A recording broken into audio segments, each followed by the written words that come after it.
Once again a very good morning to all student. आपका बहुत बहुत स्वागत है आपके प्यारे से YouTube channel Saraswati tuition academy में।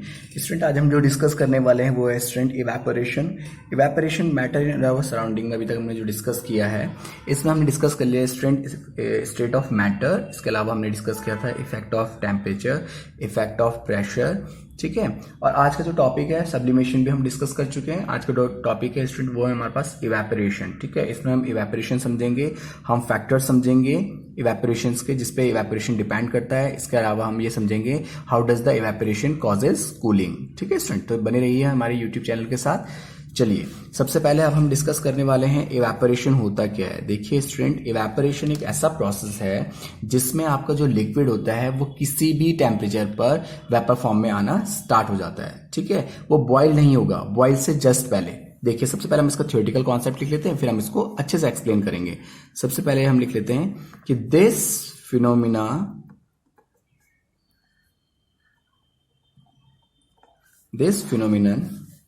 of change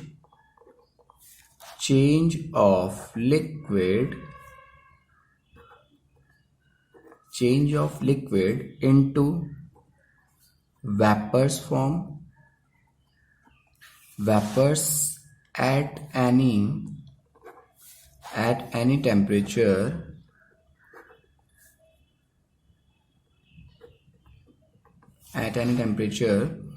lower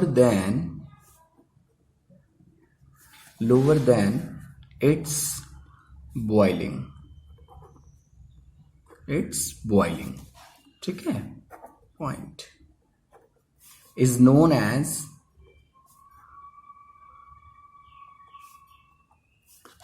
evaporation।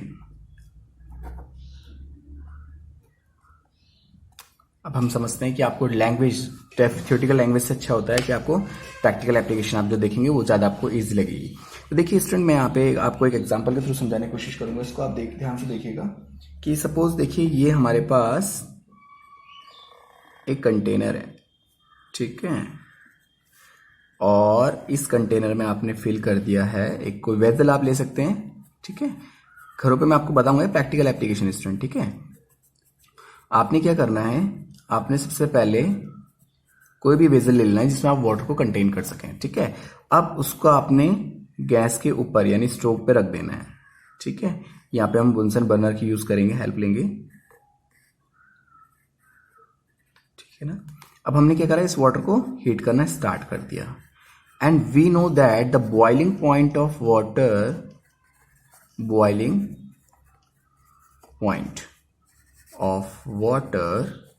Is 100 degree Celsius, और इसको हम कैसे भी लिख सकते हैं 373 केल्विन। तो मेरे प्यारे बच्चों, अगर 100 डिग्री सेल्सियस से पहले की बात की जाए यानी कि 1 डिग्री से लेकर 99 डिग्री सेल्सियस तक, ठीक है, उस बीच में जब आपने गैस ऑन किया तो क्या एकदम से वाटर बॉईल होना स्टार्ट हो जाएगा? नहीं, पहले टेम्परेचर धीरे धीरे रेज होगा। सबसे पहले टेम्परेचर जो होगा उसको 1 2 3 25 30 50 60 70 80 90 इस तक वो क्या होने लग जाएगा आपका। और एक कंडीशन 100 की आएगी जब वो बॉइल्ड होगा, लेकिन 100 से जस्ट पहले कंडीशन यानी कि 1 से लेकर 99 के बिटवीन, बॉइलिंग पॉइंट से जस्ट नीचे तक, ठीक है ना। जो 100 है 100 से जस्ट नीचे तक यानी कि 1 डिग्री से लेकर 99 डिग्री सेल्सियस तक आपका जो वाटर है वो कंटिन्यू वेपर फॉर्म में चेंज हो रहा था। अगर आप इसको फील करना चाहते हैं तो कर सकते हैं, लेकिन ये थोड़ा सा हार्मफुल हो सकता है। कैसे? आपको क्या करना है, गैस के ऊपर आपने कंटेनर रखा, पतीली वगैरह आप ले सकते हैं, ठीक है, कोई भी वेसल आप ले सकते हैं जिसमें आप वाटर को होल्ड करते हैं। फिर आपने गैस ऑन करना है। अब आपने क्या करना है, 2 सेकंड बाद, ठीक है, गैस के ऊपर उस पतीली के ऊपर आपको हाथ रखना है, ठीक है, थोड़ा ऊंचाई पे रखेंगे आप, ठीक है। अब देखना है उसको, अभी वो बॉइल्ड होना स्टार्ट नहीं है लेकिन आपको हीट फील होना स्टार्ट हो जाएगी अपने हाथों में। कैसे? क्योंकि जो वेपर है वो हॉट है इस टाइम, अब वो आपके हाथ पे टकरा रही है जिस कारण आपको हीट फील हो रहा है, ठीक है ना। प्रैक्टिकल एप्लीकेशन है तो आपको गर्म होना क्यों होने लग गया, वो रीजन है कि आपको इसलिए हॉट फील हो रहा है क्योंकि जो वेपर है वो हीट प्रोड्यूस करते हुए ऊपर की तरफ आ रही है, ठीक है ना स्टूडेंट। याद रखना कि evaporation is a surface event, ठीक है स्टूडेंट। वो हमेशा कहां से होता है, सरफेस से होता है। इवेपोरेशन इज अ, मैं यहाँ पे कहीं पे लिख देता हूं, सरफेस इवेंट, वो हमेशा सरफेस से होता है, जबकि boiling point is a bulk event. ठीक है, इवेपोरेशन कैसा इवेंट होता है? सरफेस इवेंट, यानी सरफेस से वो स्टार्ट होना शुरू करता है। ठीक है, जबकि जो आपका बॉइलिंग पॉइंट स्टूडेंट, वो कैसा इवेंट होता है स्टूडेंट? वो स्टूडेंट होता है आपका बल्क इवेंट, यानी कि वो अंदर से बॉइल होना शुरू करता है। ठीक है, पहले नीचे बॉटम से बॉइल होगा, फिर धीरे धीरे धीरे तब ऊपर तक पहुंचेगा। लेकिन इवेपोरेशन, जैसे आपने कोई भी चीज गर्म करने के लिए रखी, बस इनिशियली वो स्टार्ट हो गया वेपर में टर्न होना, तो बस उसी को स्टूडेंट हम कहते हैं इवेपोरेशन। ठीक है, इवेपोरेशन और बॉइलिंग में डिफरेंस है मेरे बच्चों। बॉइलिंग जो होता है वो एक फिक्स है ना, एक फिक्स टेम्परेचर पे होगा। जैसे वाटर 100 पे ही बॉइल हो सकता है, 100 डिग्री सेल्सियस पे ही। लेकिन इससे जस्ट पहले अगर मैंने 70-80 का टेम्परेचर रखा हुआ, तो इसका मतलब स्टूडेंट इस टाइम वो इवेपोरेट हो रहा है। ठीक है ना स्टूडेंट, इवेपोरेशन में और बॉइलिंग में बस यही डिफरेंस है। आपको याद रखना है कि जो इवेपोरेशन होता है वो एक सरफेस फिनोमिना होता है या सरफेस इवेंट होता है, और बॉइलिंग जो होता है आपका वो बल्क इवेंट होता है। बल्क मतलब अंदर का इवेंट होता है। ठीक है, आई होप यू अंडरस्टैंड, आपको समझ में आ गया होगा। तो कहीं ना कहीं डिफरेंस है बॉइलिंग पॉइंट में और इवेपोरेशन में, कहीं ना कहीं डिफरेंस आ जाता है। तो चलिए अब हम समझ लेते हैं इवेपोरेशन, अगर आपको समझ में आ गया, अब हम समझ लेते हैं इसके factors on which rate of evaporation depend. ठीक है, किस किस पे वो डिपेंड करता है, डिपेंड्स। कौन कौन से ऐसे फैक्टर हैं उस पर हम डिस्कस कर लेते हैं। सबसे पहला फैक्टर स्टूडेंट वो है स्टूडेंट, देखिए इंपॉर्टेंट फैक्टर है तो ध्यान से देखते जाइए, हम इसके बारे में डिस्कस करते हुए चलेंगे। पहला फैक्टर जो मैं आपको लिखाने वाला हूं student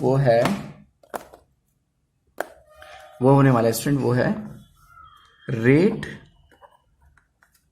of evaporation of a liquid increase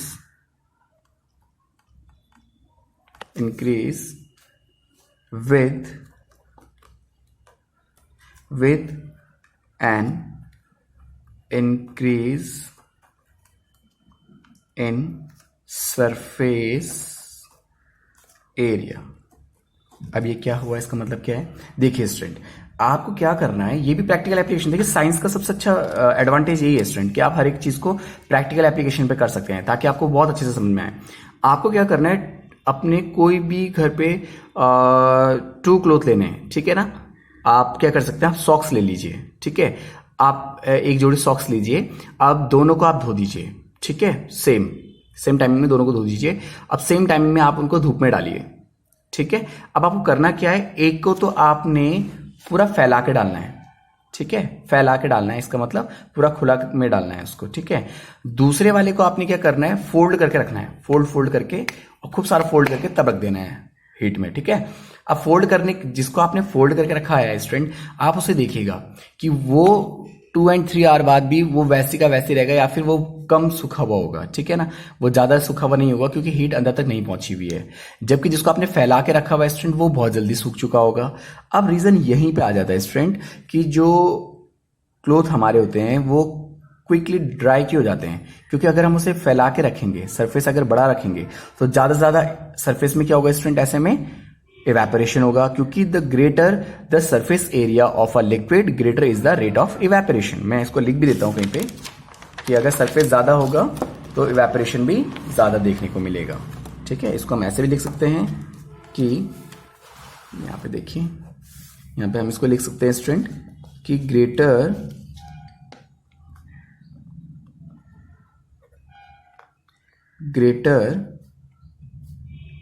समझ सकते हैं कि the greater the surface area of the liquid, greater in the rate of evaporation. मतलब जितना ज्यादा इवेपोरेशन देखना चाहते हैं, उतना ज्यादा आप उसको फैला के रखिए। आप इसको एक शीट के साथ भी एक्सप्लेन वो कर सकते हैं, प्रैक्टिकली कर सकते हैं। आपको 2 शीट लेनी है, 2 चादर लेनी है, आपको उनको पानी में भिगोना है, दोनों को बराबर सॉरी। फिर आपने क्या करना है स्टूडेंट, उनको दोनों को धूप में डालना है। पहले को डालने का मेथड फैला के डालना है, दूसरे को आपने उसको क्या करना है, पहले उसको बल्ब बनाना है। ठीक है, इकट्ठा करके रखना है और इकट्ठे में रख देना है सुखाने के लिए। ठीक है ना, उसको फैलाना नहीं है।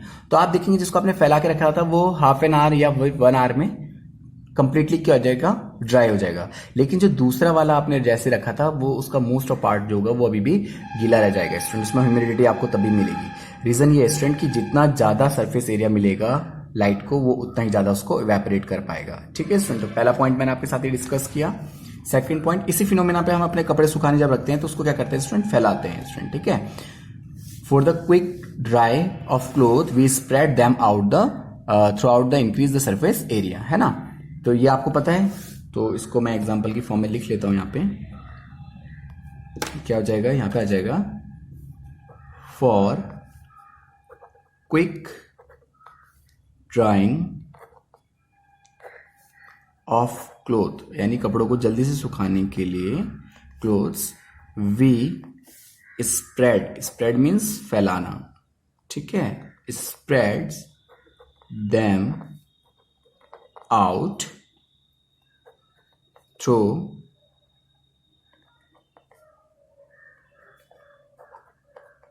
shortly to increase the surface area। ठीक है स्टूडेंट, पहला पॉइंट ये हो गया। सेकंड फैक्टर हमारे पास आ जाता है, वो ये है कि rate of evaporation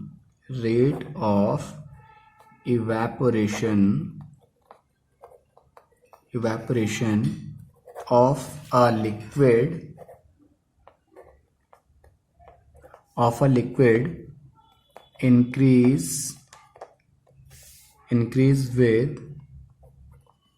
with decrease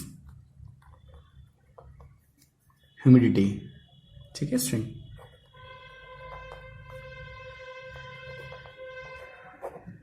देखिए rate of evaporation of a liquid increase with decrease humidity, यानी कि इसका मतलब क्या हुआ, ह्यूमिडिटी जितनी कम होगी इवेपोरेशन उतना ज्यादा होगा।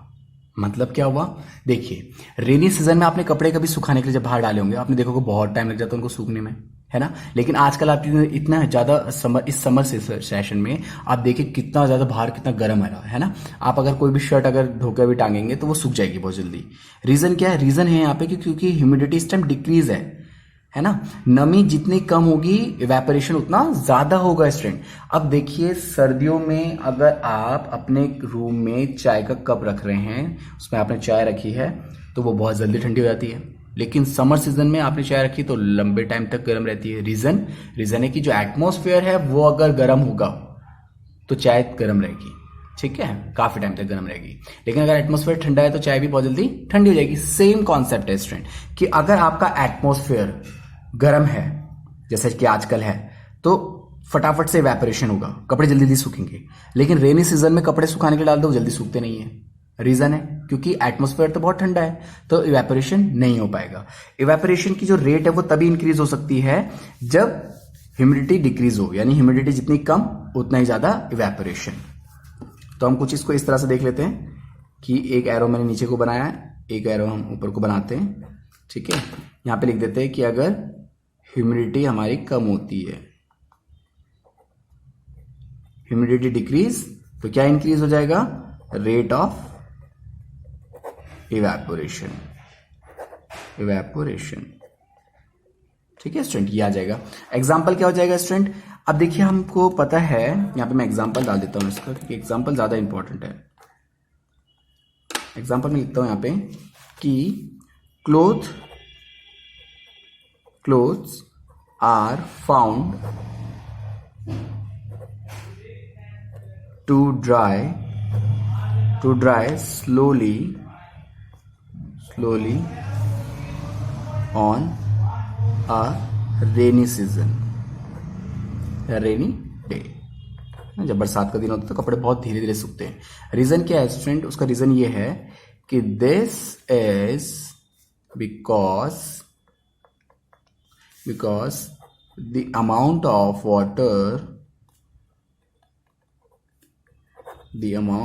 water held by air around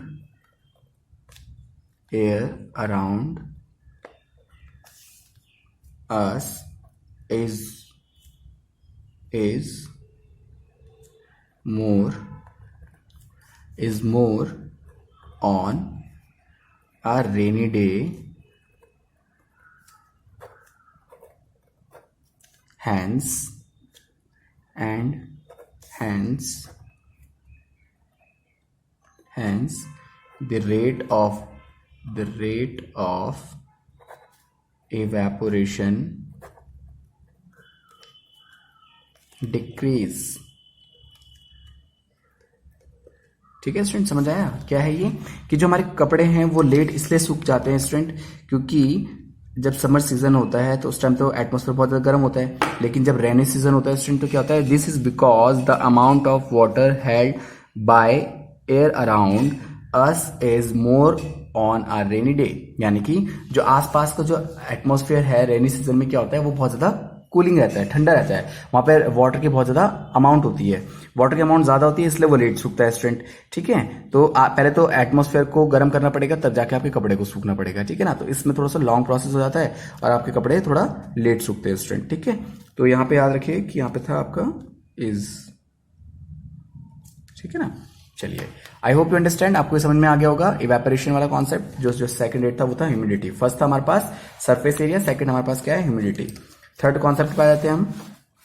third factor है हमारे पास टेम्परेचर, कि rate of evaporation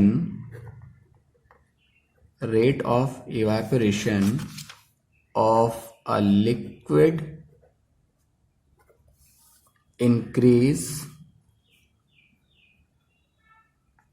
increases with an increase of temperature।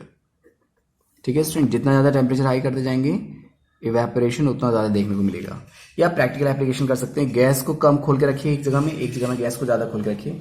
ठीक है, अगर एक चूल्हे में 2 बर्नर आपके पास है तो एक सेम पतीली में मतलब 2 पतीली रखिए जो कि सेम हो साइज में। ठीक है, वॉल्यूम का सेम हो, उसमें सेम लीटर एक हाफ लीटर या फिर हाफ से कम 250 मिलीलीटर आप क्या करिए, दोनों में वाटर डाल लीजिए। अब आप एक को धीमी आंच पे रखें और एक को आप बहुत हाई फ्लेम पे रखिए, देखिए क्या होता है। जो हाई फ्लेम पे है वो जल्दी जल्दी हीट होना स्टार्ट करेगा। तो रीजन ये है कि अगर आपने हीट ज्यादा रखी है स्टूडेंट तो इवेपोरेशन भी ज्यादा होता है स्टूडेंट। तो ये हम ये फील कैसे कर सकते हैं ना, प्रैक्टिकल एप्लीकेशन में इसको कैसे समझ सकते हैं? हम इसको ऐसे समझ सकते हैं स्टूडेंट कि अगर हमारे पास ये 2 कंटेनर हो गए, एक ये है एक ये, क्योंकि ये प्रैक्टिकल एप्लीकेशन है तो आप इसको बहुत इजीली ऑब्जर्व कर सकते हैं। ठीक है, यहां पे आप इसे हीट कर रहे हैं, मैं लेके चल रहा हूं कि आप इसे हीट कर रहे हैं 145 डिग्री सेल्सियस पे। ठीक है, और इस वाले को हीट करने चल रहे हैं आप 200 डिग्री सेल्सियस पे। क्या होने वाला है आप ये देखिए।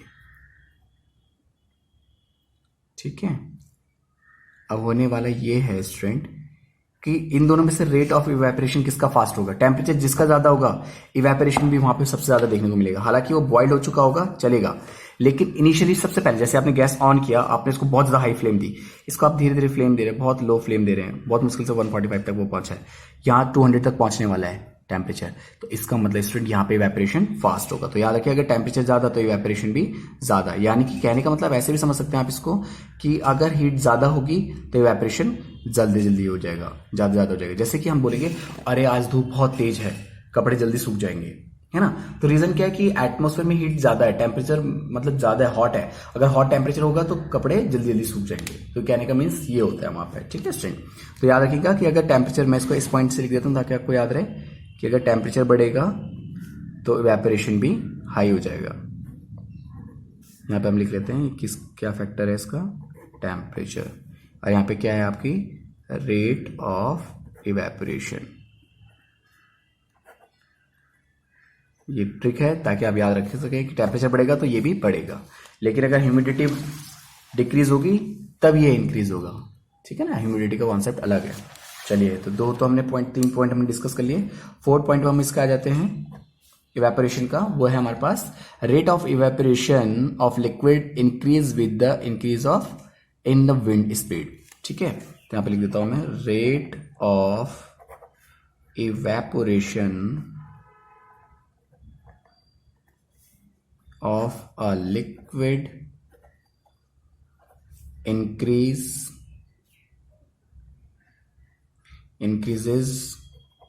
with an increase in wind speed।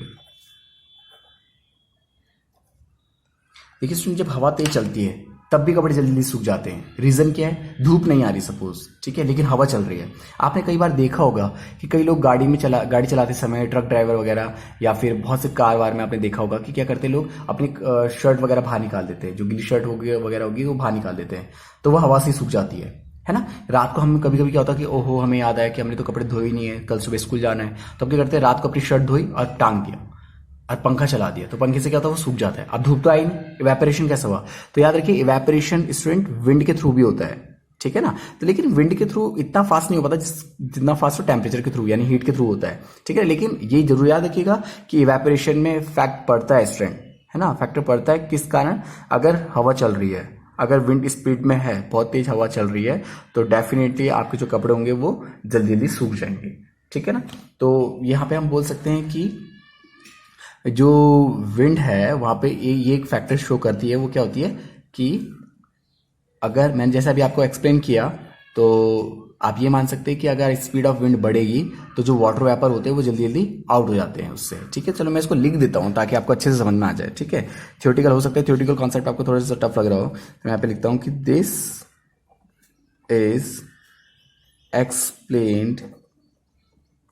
वैसे तो प्रैक्टिकल एप्लीकेशन है, आप वैसे भी समझ चुके होंगे इसको, ठीक है, लेकिन फिर भी मैं आपको बता रहा हूं कि this is the explain by the fact that with an increase in the speed of the wind,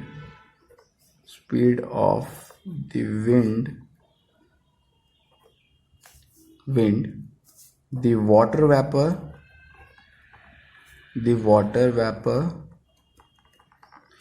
water vapor are carried